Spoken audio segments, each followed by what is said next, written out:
आज हम ब्लाउज की कटिंग करना सीखेंगे। तो यहाँ पर ये मेन फैब्रिक था ब्लाउज का, इसके बैक में वर्क दिया गया था और बहुत ही सॉफ्ट यानी कि फिसलने वाला ये कपड़ा था और यहाँ पर ये अस्तर था। और ये वाला ब्लाउज भी मैंने ही तैयार कर दिया था।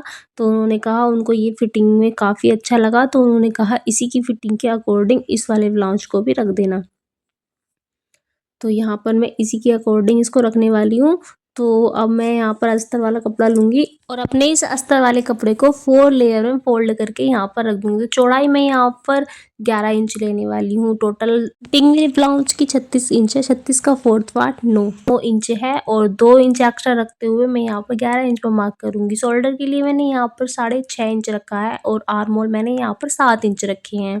और इस तरह से यहाँ पर मैंने शेप दी है और यहाँ पर 1 इंच की फ्रंट वाले पार्ट के लिए राउंड में शेप दी है आर्म होल की और 1.5 इंच पर यहाँ पर मैंने बैक वाले आर्म होल के लिए शेप दी है राउंड में। टोटल लेंथ मैंने यहाँ पर 16 इंच ली है। टोटल मुझे 14 इंच रखना है, 2 इंच मैंने एक्स्ट्रा रखा है। 1.5 इंच मेरा नीचे फोल्ड होगा और आधा इंच मेरा ऊपर की साइड में सिलाई में चला जाएगा। और यहाँ पर मैंने 10.5 इंच पर मार्क किया है नीचे की साइड में और लाइन को इस तरह से सीधा कर दिया है। 9 इंच पर मैंने यहाँ पर फिटिंग की मार्किंग की है और अब मैं नेक की फिटिंग का निशान लगाऊंगी। तो यहाँ पर नेक पर मैंने 3.25 इंच पर चौड़ाई रखी है और 6.5 इंच पर मैंने ये निचाई रखी थी इसकी, जो मुझे लंबाई रखनी है। और यहाँ पर इस तरह से मैंने बॉक्स बना लिया है। अब मैंने हल्की सी राउंड में शेप दी है फ्रंट वाले नेक के लिए। और जो बैक वाला नेक है हम उसको यहाँ पर नहीं कट करेंगे। हमारा बैक वाला जब हम सिलाई करेंगे ना, क्योंकि हमारे बैक वाले पर वर्क दिया गया है, तो हम जब सिलाई करेंगे उसी टाइम पर हम उसको कट करेंगे। तो मैंने यहाँ पर इस वाली मार्किंग के अकॉर्डिंग इस ब्लाउज को कट कर दिया, अस्तर वाले फैब्रिक को कट कर दिया। यहाँ पर 1/2 इंच का मैं शोल्डर डाउन करूँगी, तो यहाँ पर भी इसको मैं कट कर दूँगी जो भी एक्स्ट्रा है और यहाँ पर अब नेक की भी कटिंग कर लूँगी। तो पहले मैं यहाँ पर बैक वाले पार्ट को अलग कर लेती हूँ, क्योंकि हम बैक पार्ट का नेक नहीं कट करेंगे और फ्रंट वाले पार्ट का हम नेक कट कर देंगे इस तरह से। और जो शोल्डर हमने डाउन किए फ्रंट वाले पार्ट के लिए वो भी हम यहाँ से कट कर देंगे और फ्रंट वाले दोनों पार्ट को यहाँ बीच से भी कट कर देंगे, क्योंकि हम यहाँ पर फ्रंट में हुक लगाएंगे। और यहाँ पर अब प्लेट्स डालेंगे। तो यहाँ पर मैंने नेक की साइड से 1 इंच रखा है और इस तरह से इंच टेप को रखते हुए सीधा और यहाँ 10 इंच पर एक पॉइंट लगाएंगे और फिर एक 10.5 इंच पर पॉइंट लगाएंगे और इनमें आधा इंच का गैप रखते हुए यहाँ पर नीचे की साइड को लाइन ड्रॉ करेंगे। और अब यहाँ पर 1.5 इंच की दूरी रखते हुए यहाँ पर इस तरह से पॉइंट लगाएंगे और ऊपर आर्म होल की साइड भी हम 1.5 इंच का ही गैप रखेंगे और इस तरह से सीधे सीधे लाइन ड्रॉ कर लेंगे, तिरछी लाइन ड्रॉ करेंगे मतलब। तो इस तरह से हम यहाँ पर तिरछी लाइन ड्रॉ करके ना सिंपली बहुत ही आसानी से यहाँ पर प्लेट्स डाल सकते हैं। बहुत ही इजी तरीका होता है ये प्लेट्स डालने का। बहुत लोगों को कन्फ्यूजन होता है प्लेट्स डालते हुए।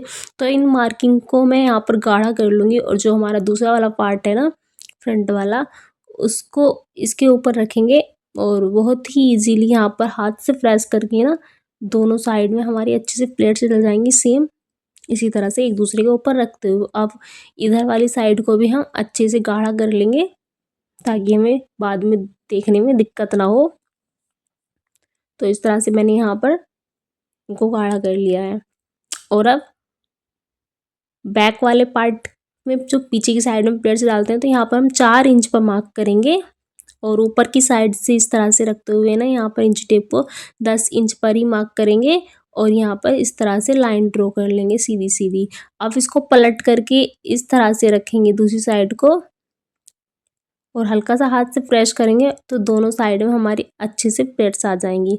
तो यहाँ पर इस तरह से हम प्लेट्स डाल सकते हैं। अब हम यहाँ पर स्लिप की कटिंग करेंगे। तो मैंने स्लिप वाले अस्तर को 4 लेयर में फोल्ड करके रखा है और यहाँ पर मैंने 9 इंच की चौड़ाई रखी है और यहाँ 11 इंच की मैं लंबाई रखूँगी और नीचे की साइड में चौड़ाई में यहाँ पर 6.5 इंच रख रही हूँ। 7 इंच लगभग मैंने यहाँ पर ये चौड़ाई रखी है और ऊपर की साइड से मैंने यहाँ पर 3.5 इंच पर मार्किंग की है। और यहाँ से अब मैं स्लिप की शेप दूंगी कुछ इस तरह से ये वाली शेप मैंने यहाँ पर दी है और इसको तरह से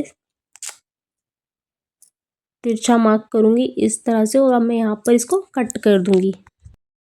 अब मैंने यहाँ पर ब्लाउज के मेन वाले फैब्रिक को बिछा लिया है और जो बैक वाला पार्ट है मैंने इस वर्क वाले पार्ट के ऊपर रखा और इस तरह से मैंने फ्रंट वाले पार्ट को भी इस तरह से एडजस्ट करके रख दिया और यहाँ पर कट कर लिया है। अब मैं स्लिप की कटिंग करूँगी तो मैंने स्लिप के लिए जल्दी के लिए मैंने यहाँ पर डबल फोल्ड कर लिया था अपने मेन वाले फैब्रिक को, जो मेरा ब्लाउज का फैब्रिक था, और स्लिप को इस तरह से खोल करके मैंने इसके ऊपर सेट करके रखा और उसके बाद मैंने यहाँ पर इसको भी कट कर लिया। तो इस तरह से इजीली ब्लाउज की कटिंग हमने कर ली थी। बहुत ही आसानी से इस तरह से आप वीडियो को देख करके ब्लाउज की कटिंग कर सकते हैं। और ये फ्रंट वाली पट्टियाँ थी 2-3 मैंने यहाँ पर पट्टियाँ कट करके रख दी थी, 2 अस्तर की थी और एक मेन वाले फैब्रिक की, और यहाँ पर मैंने इसको बांध करके रख दिया है। स्टिचिंग मैं आपके साथ बाद में शेयर करूँ।